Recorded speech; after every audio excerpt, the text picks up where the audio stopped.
Hey there, y'all. Dylan Estes, the Gateway branch of Nexa Mortgage's branch manager. Just wanted to jump on and kind of go over brokers versus bankers, what's what, and help you make a good educated decision as far as when you're picking the professional to take care of a six-figure plus decision on who you want that to be or things that should impact that decision. So again, my name is Dylan Estes. I am the branch manager of the Gateway branch of Nexa Mortgage right here located in St. Charles, Missouri. My job, what I love about what I do is I get to advocate for my clients as a broker. I've been doing mortgages. I'm in my 6th year doing mortgages, and ultimately I've done both banking and brokering. I've been on the broker side. I opened up this branch back in March of 2021, so just over 2 years ago, and it's the best decision I could have possibly made. I care about people. I actually have a degree, as you can probably tell. It's not in art. It's actually in psychology. I was graduated with that degree with the will to make the world a better place and come out and really make an impact. And unfortunately, when I started my family, I realized real quickly that a psych degree, bachelor's psych degree, wouldn't work very much. Master's degree, you don't get paid too terribly much. And if I was going to make the kind of money that I wanted to make to support my family, even a PhD wouldn't guarantee that. So with our first child on the way, me and my wife sat down, we had a talk, and made the decision that I needed to find something that could put food on the table, but most importantly, be a pillar in the community, help people, still make that impact, but also, be able to eat at the end of the day and not just peanut butter and jelly sandwiches. So, long story short, fell into mortgages, absolutely loved it, and honor and really respect the decision in choosing me and what I get to do for you, and ultimately how I get to help your family and the decisions we make, how they impact you on paper a lot of times for the next 30 years. So things that I found out as I went in my mortgage career, I started on the banking side, and as I grew in my craft and better understood it and learned how money was made, I realized I was leaving a lot of money on the table, and I don't mean just for myself.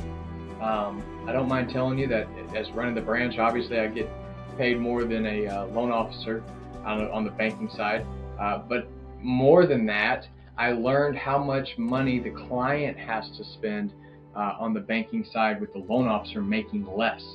So to break that down for you, we're going to start like politicians should, telling you why they're so great and why you should go for them. I'm going to tell you why brokers, and specifically Nexa brokers, are better than bankers. All right. First things right off the bat, I am part of the largest brokerage in the country. Nexa Mortgage, we have over 2,000 loan officers. We're licensed in 48 states. We have access to over 200 different lenders. We're the biggest account for these lenders. So even though a broker in general is going to have better pricing or better options than what a banker does, we especially do because we're we're the biggest account, right? We do the most business with them. They give us special perks, special different pricing, those kind of things. For example, a lot of times I'm able to waive the underwriting fee for my clients and save you a bunch of money on your closing costs, right? So access to these lenders, what that does is that creates competition for the lenders for your business. And I get to help you make a decision and lay out the facts, and hey, this one closes quicker, but their rate's a little bit better, or this one's rate's a little bit better, but they're going to take an extra 2 weeks to close, or whatever the case may be. We get all these options and we get to go through it. More options, programs, and pricing. The pricing, self-explanatory. I'll jump into that more in a bit, but at Nexa, I am able to do just about any loan that you can think of, from your regular, degular, conventional FHA, VA, jumbos, all the way to land loans or DSCR or commercial, you name it. We have hard money, you name it, we have access to it, right? And then here, the cap margins. What that means in normal people terms is a brokerage, and this is the big way money's made in mortgages. A brokerage is capped on how much money they can make on any given one deal. Cannot make more than 2.75% of said deal. On the banking side, they are uncapped. And what's regular is between, on the low end, if you had a really aggressively priced credit union or bank, it'd be like 4 to 450. But what's common is closer to that 500-600 range, right? So what this equates to with better margins, or cap margins, is better interest rates for you and lower closing costs, right? On average, on closing costs, I probably save my clients somewhere in the ballpark between $2,500 and $3,500 in closing costs, and over the life of the loan, it works out to be just under. There'll be some information attached, but it works out to be just under about $9,000 on average when you work with a broker over the life of that loan. Pretty big deal. Less overhead. So what that means is, at the bank, you're probably going to have your loan officer, his boss, so team lead, then a manager of that team, right? Then you're going to have the branch manager, compliance manager, your trainers, your continuing ed, everything that kind of falls into that. And before you know it, you've got 7, 8, 9, 10 people plus corporate getting paid on any one given deal. For me and my loan officers, it's you, us, the lender. That's it. Even when you're working with one of my loan officers, it's you, them, and me. We're parallel. The lender. Doesn't cost you anything to have for them to have support, right? And ultimately, that's where the biggest savings comes into play, is because I've wiped out all those people needing to get paid off of the loan officer and your hard work, and ultimately connect you to bigger savings and ultimately lower closing costs, right? More control. This one's so big. Nobody's perfect. I don't mind telling you, I've dropped the ball a time or two and had issues on loans, and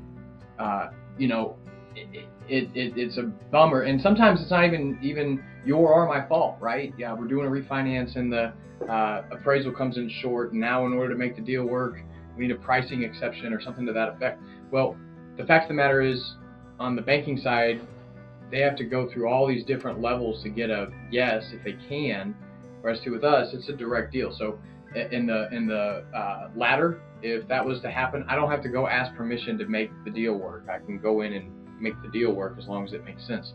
On the former, if I was to drop the ball, let's say I forget to order the appraisal or something crazy like that, or say now let's go with a guideline, right? We hit a guideline where it dies with the lender. They have an overlay. We'll talk more about that in a second, but an overlay where they can't do that deal for whatever reason. Okay, we take it from them. We go over here. I talk to the account executive. Hey, this borrower's only been at their job for 2 months. They don't have 6-month history at the current employer, but they have a solid 2-year prior to. Nope, no problem over here. Cool, boom, we're able to take that over there and get it done without having to do a whole lot of rigmarole and involve other people. No, we just go find the next solution, which isn't an option on the banking side. So to jump into that, bankers, right? They're limited to their investors. Most of the time, it's them, it's their money. But sometimes you'll get what's called, and I'm not going to get too technical here, but you'll get what's called a correspondent lender, where they'll say, hey, I've got 30 different investors. It's different.